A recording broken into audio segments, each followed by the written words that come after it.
जय श्री साई।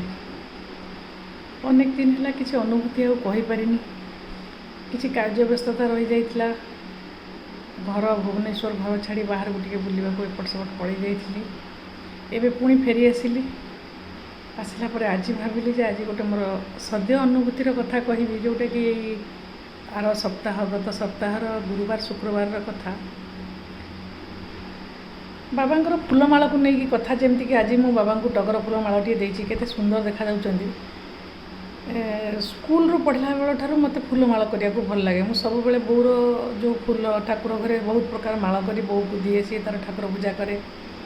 तापरे निजे जेतेबेले मोर निजर घर संसार कली सेतेबेले भी जेतेबेले समय पाए फूल किछि पाए मु निश्चित भाव में माला करी ठाकुर को दिए। समय समय भी मो माला करी राम मंदिर बाया बाबा मंदिर सबुआड़े पठेची। बाया बाबा मठ संतोषीमा मंदिर बाबा मंदिर साई बाबा मंदिर टंकपाणी रोड जय दुर्गा नगर सबुआड़े मु फूलमाला करी पठाए। मत से बहुत भल लगे। एमती एमती भितर 37 वर्ष चाकरी सरीगला रिटायर्ड भी करी। एबे तो हाथ में आहरी भी समय से तो एत व्यस्तता भितर करूली। दिल्ली रे भी फूलमाला करी मंदिर पठाऊली। तो एठी रिटायरमेंट पर मत तो समय अच्छी तेणु फूल टिके केमती पाइले माला करी देवी बोली मन भारी भल लगे। एबेकार कथा हूँ घरे गोटे थिला जे कि हेल्पिंग हैंड परी गोटे पिलाटीए सी आमर मोर जी मो घर साइड घर पाचेरी पाखे गोटे बहुत लंबा टगर फूल गछटी अच्छी। से मैंने गोटे फ्लाट भाया है 7-8 घर रोचे से नियंती बेले बेले मुझे पचारे आउ फूल किए नबार अच्छी कि सी मना कले मु आम पिलाटी पठाए जा 2-4टा फूल टिके आणबू मु माला करी देवी। सी जाए जे बहुत हाथ कंटिकी अल्प टिके फूल नहीं आसे। पुणी ताकू केते थर कहली टिके अधिक फूल आणबू मुझे टिके भल माला करके देवी। एमती है कि जहाँ भी सी दौला मु माला भी टिके बाबा को दौली जगन्नाथ को दौली। गत बुधवार दिन आर सप्ताह से हठात आम घर छाड़ी पड़ेला। गुरुवार दिन कौन है मोर बाड़ी रे भी बहुत मंदार फूल फुटी था सबू तोड़िली। किंतु मु खाली से पाचेरी आमर जो पड़िशा घर पाचेरी पाखे जो टगर गछटी अच्छी सी पूरा फूलरे माने लदी होगी थाए टगर फूल। मुझे ही देखु थाए मने मने भावु थाए पिलाटा पड़ेला क्या कहबी किए पाचेरी चढ़ी फूल तोड़ीदेव। तापर मु भी निजे जाइकी एत बड़ पाचेरी चढ़ी फूल आनले काले पड़जी सी पुणी आहरी असुविधा हो सब डर भितर मन भितर आसुए। आउ फूल गछटा को अनै अनै कि मनटा से व्यस्त मोर पड़ेगा।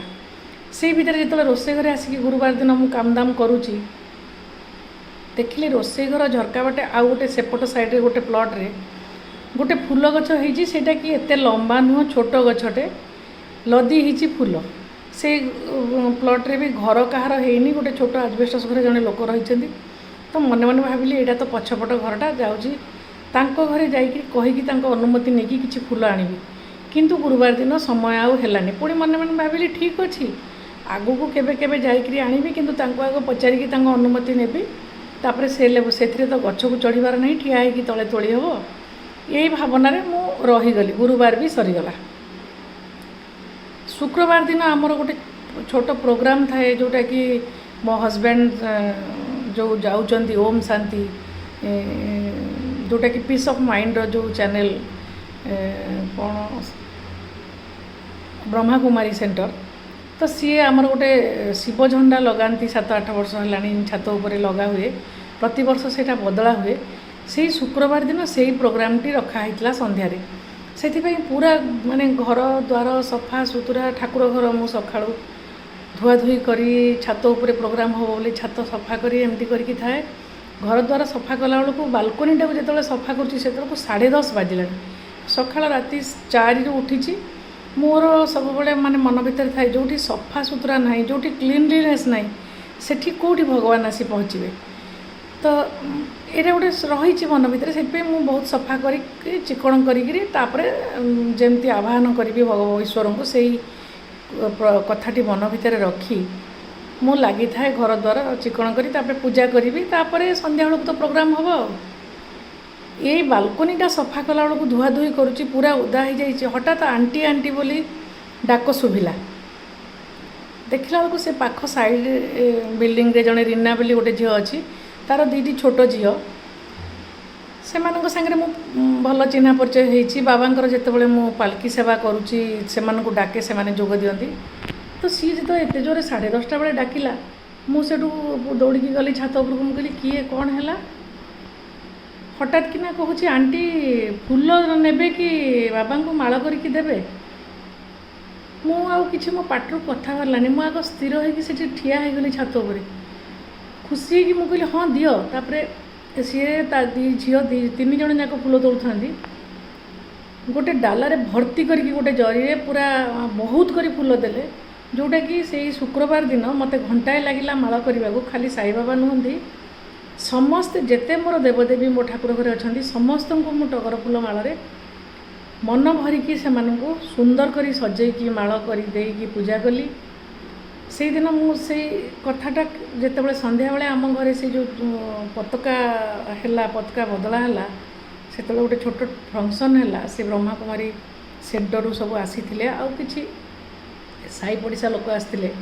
ହଠାତ୍ କିନା ମୋତେ କହିଲେ ଆପଣ କିଛି କୁହନ୍ତୁ। ମୋର ତ ଯେତେବେଳେ ବି କିଛି କହିବାକୁ ଆସେ ସେଇଟା କେବଳ ହିଁ ଶିରିଡ଼ି ସାଇ ବାବା ମୋ ମୁଣ୍ଡ ଭିତରକୁ ଆସିଯାଆନ୍ତି। ମୁଁ ସେଇ କଥା ହିଁ ନନ୍ଷ୍ଟପ୍ କହେ। ତ ମୁଁ ସେଇ ଦିନର ଏକ୍ସପିରିଏନ୍ସଟା ସେଦିନ ସେୟାର କଲି ଯେ ମୁଁ ମୋର ବହିରେ ଲେଖିଥିଲି ଯେ ଜଣେ ବୁଢ଼ା ଲୋକ ଝରକା ପାଖରେ ମୋ କଥା ସବୁବେଳେ ଶୁଣୁଥାନ୍ତି। ଯାହା ମୋ ମନ ଭିତରେ ଭାବୁଥାଏ କହିବା ପୂର୍ବରୁ ବି ସେ ଜାଣି ଦେଇଥାନ୍ତି ଯେ ମୁଁ ଏଇଟା ଚାହୁଁଛି। ତାପରେ ଦେଖିଲା ବେଳକୁ ସେଇଟା ସାଙ୍ଗେ ସାଙ୍ଗେ ସେଇଟା ମୋର ପୂରଣ ହେଇଯାଏ।